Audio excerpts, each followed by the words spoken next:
యుద్ధంలో ఇప్పుడు కాదు, ఎప్పటికీ భారత సైన్యం పైచేయిగా నిలుస్తోందని ఆపరేషన్ సింధూర్ నిరూపించింది. ప్రస్తుతానికి సీజ్ ఫైర్ కొనసాగుతున్నప్పటికీ అవసరాన్ని బట్టి ఏ క్షణానైనా పాకిస్తాన్ పై విరుచుకుపడే అవకాశం ఉందని సంకేతాలిస్తోంది. ఈ క్రమంలో రాహుల్ గాంధీ చేసిన ఆరోపణలను సైతం బీజేపీ సహా సైనిక సమాజం నిర్ద్వందంగా తోసిపుచ్చాయి.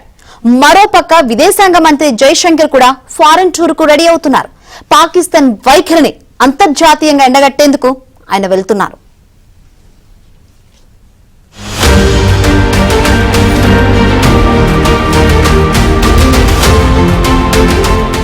కాంగ్రెస్ నాయకుడు, లోక్సభలో ప్రతిపక్ష నేత రాహుల్ గాంధీ మరో వివాదంలో చిక్కుకున్నారు.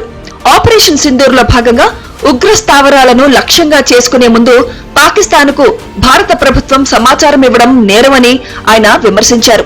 ఎక్స్ లో ఒక పోస్ట్ చేస్తూ విదేశాంగ మంత్రి ఎస్ జైశంకర్ ఈ విషయాన్ని బహిరంగంగా అంగీకరించినట్లు చెప్తున్న ఒక వీడియోను షేర్ చేశారు. ఆ వీడియోలో జైశంకర్, మేం ఉగ్రవాద మౌలిక సదుపాయాలపై దాడి చేస్తున్నాం, పాక్ సైన్యంపై దాడి చేయడం లేదు అని చెప్తున్నట్లుగా ఉంది. రాహుల్ గాంధీ తన పోస్టులో ఈ చర్యకు అధికారం ఇచ్చింది ఎవరు? దీనివల్ల మన వైమానిక దళం ఎన్ని విమానాలను కోల్పోయింది అని ప్రశ్నించారు. అయితే press information bureau fact check unit ఈ ఆరోపణలను తోసిపుచ్చింది. జైశంకర్ అటువంటి వ్యాఖ్యలు చేయలేదని, ఈ క్లెయిమ్ లో తప్పుడు సమాచారంపై ఆధారపడినవని పిఐబి స్పష్టం చేసింది. ఇక యుద్ధంలో శవాలు లెక్కపెడుతూ విమానాల సంఖ్యను చూస్తూ ఎవరూ టైంపాస్ చేయరని, శత్రువుపై విజయం సాధించడమే లక్ష్యమని మాజీ సైనికోద్యోగులు అంటున్నారు. सारे पायलट सेफली वापस आ गए, पर अगर राहुल गांधी साहब और अगर लड़ाई होती है तो हम ये नहीं देखते कि बॉडी बैग्स कितने और कौन मरा कौन, हमें टारगेट डिस्ट्रॉय हुआ कि नहीं हुआ. कोई गिरते हैं शाह सवारी मैदान जंग में, वो तिफल क्या गिरेंगे जो घुटनों के बच चले. तुम बैठे हो यहाँ पे अपने सोफों के ऊपर बात कर रहे हो जंग की, वो बात होती है. हम लोग यहाँ बैठे हुए हैं, जो वहाँ पे होता है वो उनको पता होता है. और अगर कितने एयरक्राफ्ट खोए या नहीं खोए ये गवर्नमेंट की को चिंता करनी है. और हमने कोई, मैं बता रहा हूँ, कोई एयरक्राफ्ट नहीं खोया, हमने कोई पायलट नहीं खोया. एयरक्राफ्ट में अगर 2-3 गोली लगती हैं उसको खोना नहीं कहते, वो आए और रिपेयर हो जाते हैं. భారత్ పాక్ చర్చల ప్రక్రియ ఇప్పట్లో ముందుకు సాగకపోవచ్చు. ఎందుకంటే సైనిక అధికారులైన డీజీఎంఓ స్థాయి చర్చలు ప్రస్తుతానికి లేనట్లేనని అధికార వర్గాలు కొండబద్దలు కొట్టాయి. ఆదివారం చర్చలు జరుగుతాయన్న వార్తలను ఆ వర్గాలు తోసిపుచ్చాయి. అయితే కాల్పుల విరమణ గడువు ముగుస్తున్నట్లు వచ్చిన వార్తలను కూడా ప్రభుత్వం ఖండించింది. మే 10న ఇరు దేశాల సైనికాధికారుల మధ్య జరిగిన సంప్రదింపులతో కాల్పుల విరమణ అమలుకు వచ్చిందని, మరో ప్రకటన వచ్చేదాకా అది కొనసాగుతుందని అధికార వర్గాలు అంటున్నాయి. ఒక దశ డీజీఎంఓ స్థాయి చర్చలు జరిగినా మలి దశ ఎప్పుడుంటుందో చెప్పడం కుదరదని ప్రకటించారు. పాకిస్తాన్ అంత ఘోరంగా ఎలా ఓడిపోయింది, భారత్ అంత సునాయాసంగా ఎలా గెలిచింది, దీనిపై చర్చ, విశ్లేషణలు భారీ స్థాయిలో జరుగుతూనే ఉన్నాయి. బ్రహ్మోస్ క్షిపణులు కీలకమయ్యాయన్న నిజం బయటపడింది. 1 కాదు 2 కాదు, ఏకంగా 15 బ్రహ్మోస్ క్షిపణులతో భారత్ వైమానిక దళం విరుచుకుపడుతుంటే పాక్ సైన్యం చేష్టలుడిగి చూస్తూ ఉండిపోయింది. పాకిస్తాన్ వైమానిక వార్నింగ్ సిస్టమ్ అసలు పనిచేయలేకపోగా రక్షణ వ్యవస్థ కుప్పకూలింది. ఒకదాని తర్వాత ఒకటిగా బ్రహ్మోస్ క్షిపణులు వచ్చి పడుతుంటే తమ విమానాలను సురక్షిత ప్రదేశాలకు తరలించేందుకు పాక్ పైలట్లు చేసిన ప్రయత్నాలు కూడా ఫలించలేదు. బొలారి ఎయిర్ బేస్ లో విమానాలు ఉంచే హ్యాంగర్ పూర్తిగా ధ్వంసమైంది. అక్కడ ఎన్ని విమానాలు అగ్నికి ఆహుతయ్యాయో వెల్లడించేందుకు పాక్ వైమానిక దళం ఇష్టపడటం లేదు. బొలారి ఎయిర్ బేస్ కరాచీ దగ్గరుండే అత్యాధునిక విమానాశ్రయం అని గుర్తు చేసుకోవాలి. 2017 చివరి భాగంలో దాన్ని ప్రారంభించారు. చైనాతో కలిసి 2020లో అక్కడ ఉమ్మడి వైమానిక విన్యాసాలు కూడా నిర్వహించారు.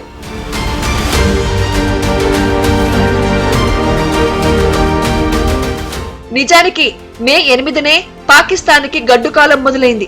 జమ్మూ, పఠాన్కోట్, ఉదంపూర్ మిలిటరీ స్థావరాలపై దాడికి పాకిస్తాన్ ప్రయత్నించినప్పుడే మన సైన్యం గట్టిగా జవాబిచ్చింది. భారత సైన్యం, వైమానిక దళం చేసిన ఎదురుదాడులకు పాకిస్తాన్లోని గగనతల రక్షక వ్యవస్థ పూర్తిగా దెబ్బతిని అక్కడి సైనిక ఉన్నతాధికారులు మీనమేషాలు లెక్కించారు.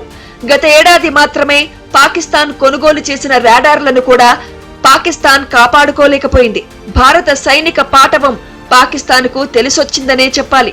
आज ऑपरेशन सिंदूर के माध्यम से भारत सरकार की राजनीतिक इच्छा शक्ति के चलते और भारतीय सैन्य शक्ति के अदम्य साहस और पराक्रम के चलते हमने देखा है कि कैसे एक नया डॉक्ट्रिन, एक नया टेम्पलेट स्थापित कर दिया गया है।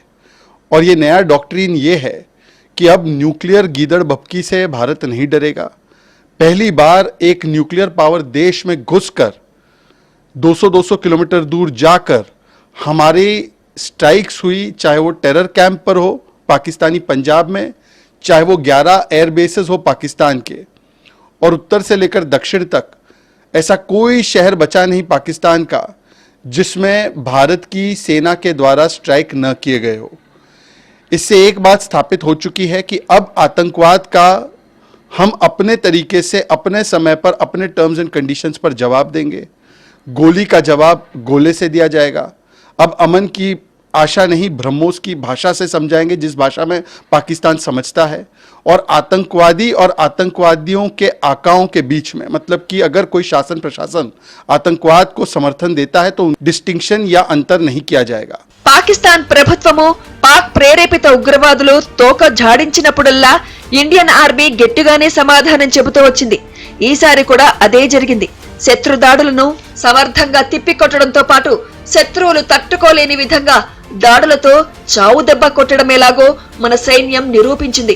శత్రువును భయపెట్టి దారికి తీసుకురావడమేలాగో ఈసారి మన సైన్యం సమర్థవంతంగా చూపించిందని విశ్లేషణలు వినిపిస్తున్నాయి. ఇంతకాలం ఉగ్రవాదులను అడ్డు పెట్టుకుని తన వాపును బలుపుగా భావించి తెగరచ్చిపోయిన పాకిస్తాన్కు ఇప్పుడు అసలు సీన్ అర్థమైంది. ఆ దేశం పరువు పోగొట్టుకుని అంతర్జాతీయ సమాజంలో తలెత్తుకోలేని దుస్థితిలో ఉంది.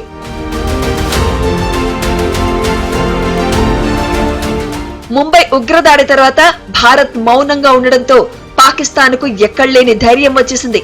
కసబ్ను పట్టుకుని అతని వాయిస్ రికార్డులన్నిటినీ బయటపెట్టిన తర్వాత కూడా భారత్ ఎలాంటి దూకుడును ప్రదర్శించకపోవడంతో పాకిస్తాన్ ఉగ్ర శిబిరాలను కొనసాగించింది.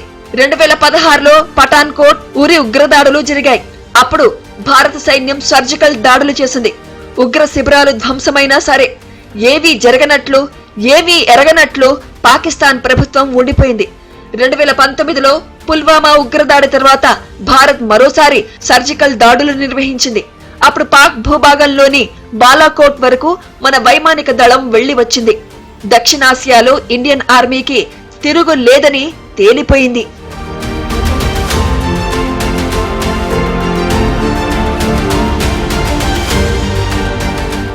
ఆరేడేళ్ల తర్వాత పెహల్గాం ఉగ్రదాడి జరిగింది. ఈసారి పాకిస్తాన్ కు దిమ్మ తిరిగే షాక్ తగిలింది. ఇప్పుడు అసలు పాకిస్తాన్ లో ఆర్మీ ఉందా లేదా అన్న డౌట్స్ వస్తున్నాయి. పాకిస్తాన్ మొదటి నుంచి తన ఆర్మీని అభివృద్ధి చేసుకోవాల్సి ఉంటుంది. 11 ఎయిర్ ఫీల్డ్స్ దెబ్బతిన్నాయంటే ఒక్క మిలిటరీ విమానం కూడా కదల్లేని పరిస్థితి ఉందని, అసలు మిలిటరీ విమానాలే లేని పరిస్థితి ఉందని అర్థమైపోయింది. అంటే మరో 7 ఏళ్ల పాటు పాకిస్తాన్ మన వైపు చూసే అవకాశమే లేదు. అప్పుడు మళ్లీ అటు ఉగ్రవాదాన్ని, ఇటు సైన్యాన్ని మన మీద ఉసిగొల్పే అవకాశాలున్నాయి. అంతలోపు మన సైనిక పాటవాన్ని అనేక రెట్లు పెంచుకోవాలి. అందుకు అదనపు నిధులు అవసరం. ప్రస్తుతం మన జీడీపీలో 1.9% రక్షణ బడ్జెట్ కు కేటాయిస్తున్నాం. వచ్చే 3 ఏళ్లలో 2.5% కేటాయించగలిగితే మన రక్షణ వ్యవస్థకు తిరుగుండదు. 0.10% పెరిగితేనే ప్రతి ఏటా అదనంగా 35,000 కోట్ల వ్యయం చేసే వీలుంటుంది. అప్పుడు ఆయుధాలు, రక్షణ మౌలిక వస్తువులు బాగా పెరుగుతాయి. సుదూర లక్ష్యాలను సునాయాసంగా ఛేదించే ఆయుధాలను మన వైమానిక దళానికి చాలా అవసరం. పాకిస్తాన్ ఊహించని ప్రదేశాలకు మన క్షిపణులు చేరుకోవాలి. ఇప్పుడున్న రేంజ్ కు మించి క్షిపణులు చేరుకోవాలి. అది స్వదేశీ ఆయుధమా, విదేశీ ఆయుధమా అని ఆలోచించే కంటే పాకిస్తాన్ ను లేవకుండా కొట్టే ఆయుధమన్న సంగతి ప్రతి ఒక్కరికి అర్థం కావాలి. వేల కొలది ఆయుధాలు మన అమ్ముల పొదిలోకి వచ్చి చేరాలి. పాకిస్తానీయులు 10 గన్స్ పేల్చితే మనం 200-300 పేల్చాలి. అప్పుడే పాకిస్తాన్ కు వెన్నులో వణుకు పుడుతుంది. ఇంతకాలం పాకిస్తాన్ కు ప్రత్యక్షంగా, పరోక్షంగా సహాయం చేస్తున్న వాళ్లు కూడా ఇండియా బల పరాక్రమాలు చూసి భయపడిపోవాలి.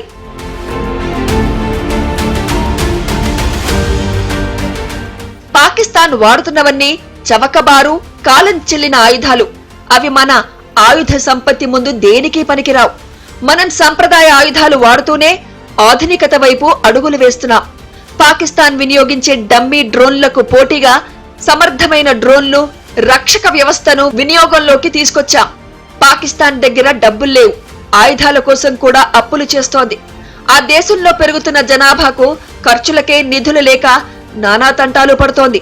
ఈ సంగతులన్నిటినీ గ్రహించగలిగితే పాకిస్తాన్ను ఎలా కొట్టాలో తెలుస్తుంది.